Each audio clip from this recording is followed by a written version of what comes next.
السلام علیکم ورحمۃ اللہ وبرکاتہ۔ آج ہم آغاز کر رہے ہیں اصول فقہ کی ایک بہت دلچسپ کتاب اصول الشاشی کو۔ تو آغاز کرتے ہیں۔ شریعت اسلامیہ زندگی کے ہر شعبے میں انسان کو ایسے اصول و ضوابط مہیا کرتی ہے جن کے مطابق وہ زندگی گزار سکے۔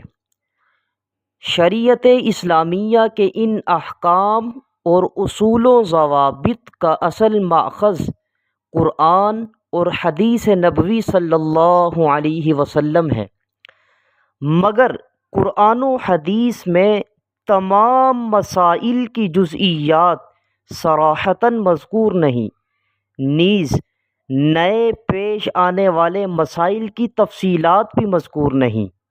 اللہ تعالیٰ فقہائے کرام پر کروڑہا رحمتیں نازل فرمائے، جنہوں نے قرآن و حدیث سے لاکھوں مسائل کا استخراج کر کے انہیں باقاعدہ ایک علم کی صورت میں مدون فرمایا۔ یہ علم فقہ کہلاتا ہے۔ نیز فقہائے کرام نے مزید احسان فرماتے ہوئے مسائل کے استخراج کے لیے باقاعدہ ایک علم مدون فرمایا۔ یہ علم اصول فقہ کہلاتا ہے۔ اب علم اصول فقہ کی تعریف کیا ہے؟ تو لکھ لیں، اگر آپ کے پاس کاغذ قلم ہے تو ضرور لکھیے۔ ہوا علم باصول، یا اس طرح کر لیں، ہوا علم باصول یتوصل بها الى استنباط احکام الشرعیت من ادلتها التفصیلیہ۔ یہاں لفظ آیا استنباط، اس کو لکھنا کیسے؟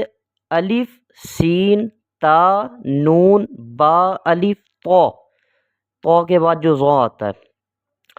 تو بہرحال ادلہ تفصیلیہ سے مراد ادلہ اربعہ ہیں، یعنی قرآن، حدیث، اجماع اور قیاس۔ تو اصول فقہ کی تعریف کیا ہوئی؟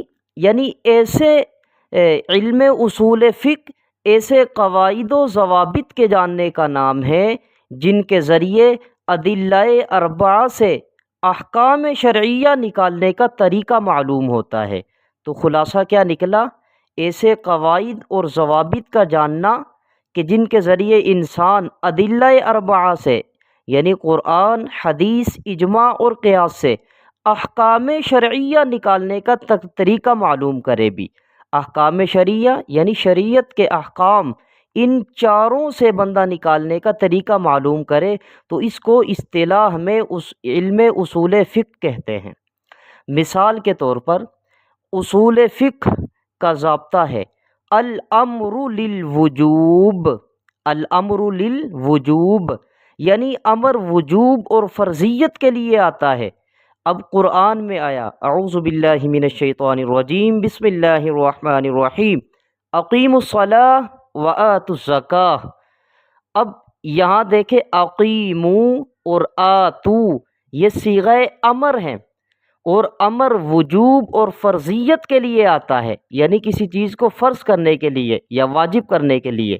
تو معلوم ہوا اقیموا الصلاۃ وآتوا الزکاۃ، نماز بھی فرض ہے، زکوٰۃ بھی فرض ہے۔ اب اسی طرح علم اصول فقہ کا موضوع، علم اصول فقہ کا موضوع ہے ادلہ اربعہ۔ اس کی تفصیل پیچھے گزر چکی ہے۔ ادلہ اربعہ سے مراد کیا ہے؟ قرآن مجید، سنت حبیب صلی اللہ علیہ وسلم یعنی احادیث نبویہ، اور تیسری چیز اجماع امت اور قیاس۔ اب غرض و غایت مطلب کیا ہے، یعنی اس علم کا مقصد کیا ہے؟ تو لکھا تحصیل القدرۃ علی استنباط الاحکام الشرعیۃ عن، یا پھر من لگا لیں، عن ادلتها التفصیلیہ۔ تو تحصیل القدرۃ علی استنباط الاحکام الشرعیۃ عن یا من، ان دونوں میں سے عن لگائیں یا من، عن ادلتها التفصیلیہ، یعنی ادلہ شرعیہ سے، ادلہ شرعیہ کیا ہے؟ ادلہ اربعہ، ادلہ شرعیہ سے یا ادلہ اربعہ سے احکام شرعیہ نکالنے پر قدرت حاصل کرنا، یہ اس علم کی غرض و غایت ہے۔ امید ہے آپ احباب کو سبق سمجھ آیا ہوگا۔ السلام علیکم ورحمۃ اللہ وبرکاتہ۔